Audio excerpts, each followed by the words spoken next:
प्रपन्न पारिजाताय तोतत्र वेत्रेकपाणये ज्ञानमुद्राय कृष्णाय गीतामृत दुहे नमः। सभी के हृदय में विराजमान परमात्म सत्ता को मेरा नमन। हम सभी सौभाग्यशाली हैं कि आज हम जीवित हैं। जो समय पीछे व्यतीत हो चुका वर्ष 2020, उसमें इतना भय, इतना सब कुछ हुआ, उसके पश्चात भी हम सब ठीक ठाक हैं। यह उस परमपिता की असीम अनुकंपा है। आज हम पुनः कुछ बातों पर विचार विमर्श करना चाहेंगे। हमें क्या होना चाहिए, हमें क्या बनना चाहिए, हमें कैसे रहना चाहिए। मैं यदि बात कहूँ तो संसार में सबसे पहले प्रेरणादायी स्पीकर, प्रेरणादायी बात कहने वाले भगवान श्री कृष्ण थे, जिन्होंने निराश हताश अर्जुन को प्रेरणा दी, जो कि पूर्णतया हताश हो चुका था। उसे कहा, क्लेब्यम मां समगमः पार्थ नेतत्त्वयि उपपद्यते क्षुद्रम हृदय दौर्बल्यम त्यक्तोत्तिष्ठ परन्तप। भगवत गीता के दूसरे अध्याय का श्लोक संपूर्ण भगवत गीता का मूल आधार है। इसमें जब अर्जुन हताश हो चुका था, तब भगवान ने कहा कि हे अर्जुन, अपने हृदय की तुच्छ दुर्बलता का त्याग कर। और फिर भगवान ने जो भगवत गीता का 6वां अध्याय है, जिसका नाम आत्म संयम योग है, उसके श्लोक में भगवान ने कहा कि तपस्विभ्योऽधिको योगी ज्ञानेभ्योऽपि मतोऽधिकः कर्मिभ्यश्च अधिको योगी तस्माद् योगी भव अर्जुन। हे अर्जुन, जो योगी है वह तपस्वियों से श्रेष्ठ है, जो ज्ञानी है उनसे श्रेष्ठ है, जो सकाम कर्म करने वाले हैं उनसे भी श्रेष्ठ है। इसलिए हे अर्जुन, तू योगी बन। भगवान का इस श्लोक के अंतिम चरण में उपदेश है कि तस्माद् योगी भव अर्जुन, कि हे अर्जुन, तू योगी बन।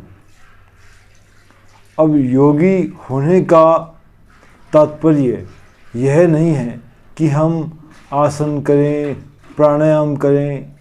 ये तो स्वामी रामदेव जी महाराज जब योग प्राणायाम करवाते हैं, तब इस श्लोक को कई बार बोलते हैं और कहते हैं कि भगवान श्री कृष्ण ने भी कहा है कि आप योगी बनो, इसलिए आप ये योग प्राणायाम करो।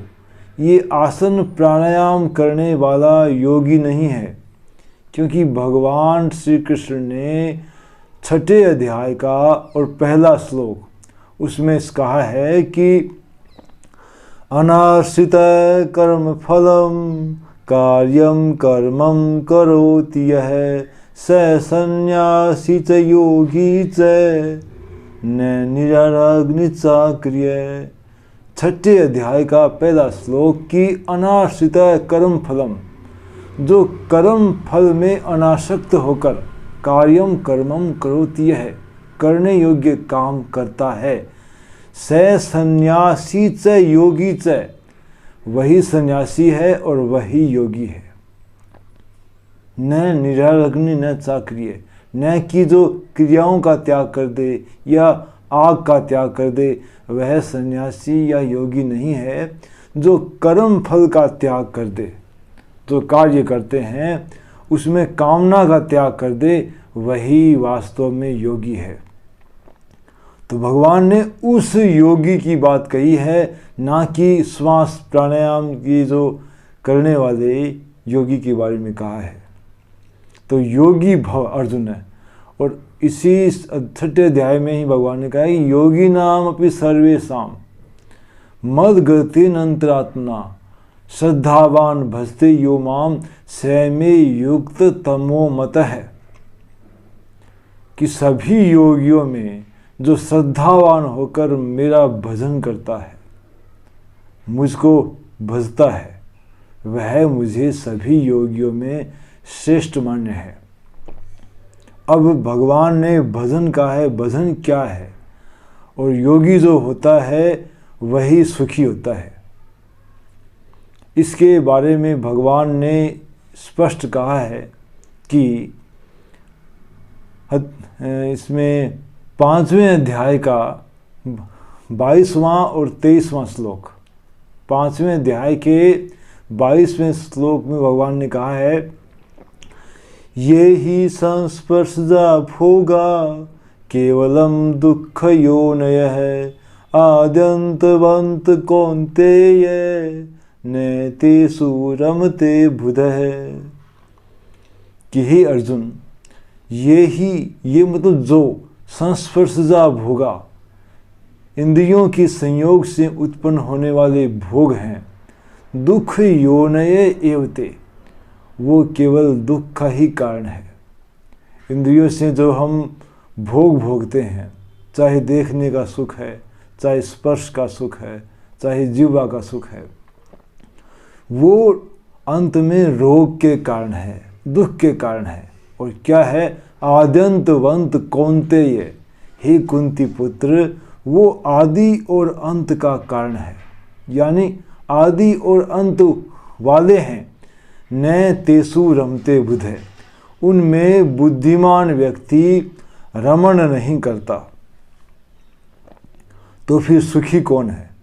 इसी 5वें अध्याय के 23वें श्लोक में भगवान ने बड़ी ही गोपनीय बात कही है कि शक्नोति इहेव ये सोढ़ुम प्राक शरीर विमोक्षणात् काम क्रोधोद्भवम वेगम स युक्त स सुखी नरः।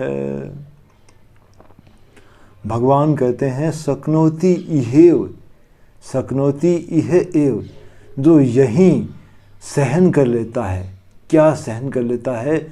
काम क्रोधोद्भवम वेगम, काम क्रोध से उत्पन्न वेग को जो यही सहन कर लेता है। प्राक शरीर विमोक्षणात्, शरीर छूटने से पहले जो काम क्रोध से उत्पन्न वेग को सहन कर लेता है। सबसे बड़ा वेग बताया है काम और क्रोध का वेग। इस वेग को जो यहीं शरीर छूटने से पहले सहन कर लेता है।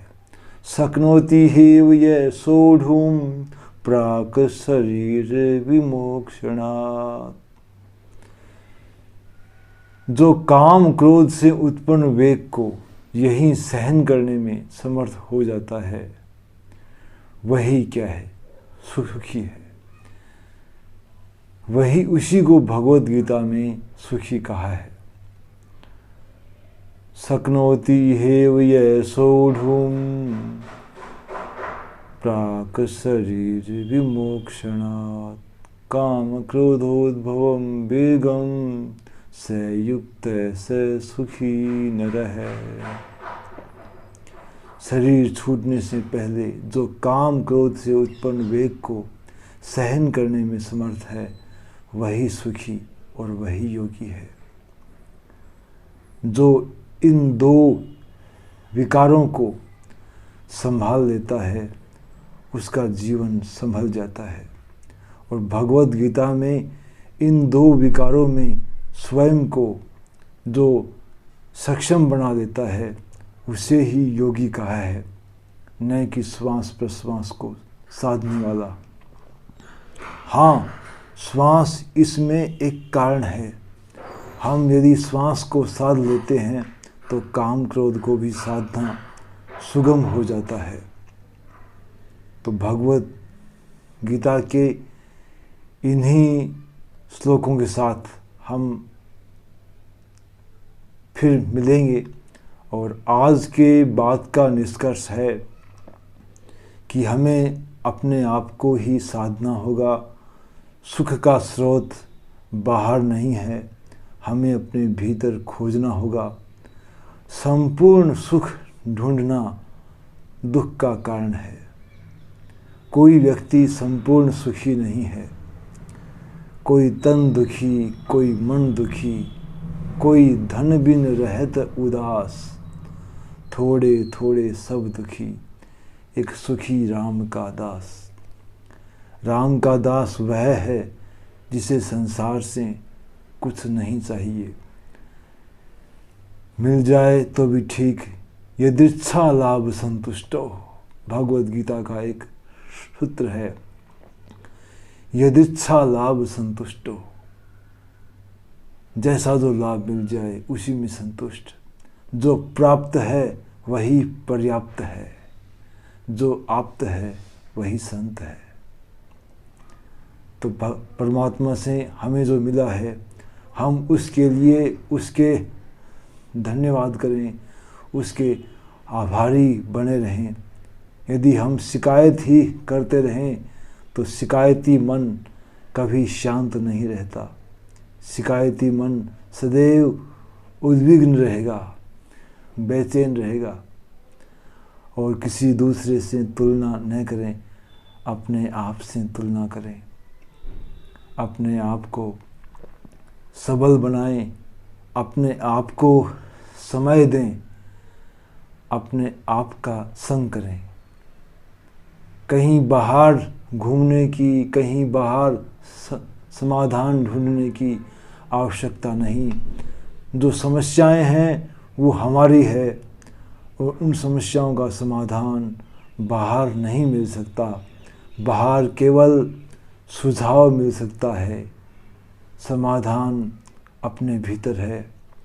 और अपने भीतर समाधान तब मिलेगा जब हम शांत होंगे, अपने आप के साथ एकाकार होंगे, अपने आप को समय देंगे। इन्हीं शब्दों के साथ आप सभी को जय सिया राम।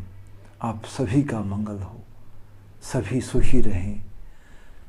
सर्वे भवन्तु सुखिनः, सर्वे सन्तु निरामयाः, सर्वे भद्राणि पश्यन्तु, मा कश्चित् दुःखभाग् भवेत्। ओम शांति शांति शांति।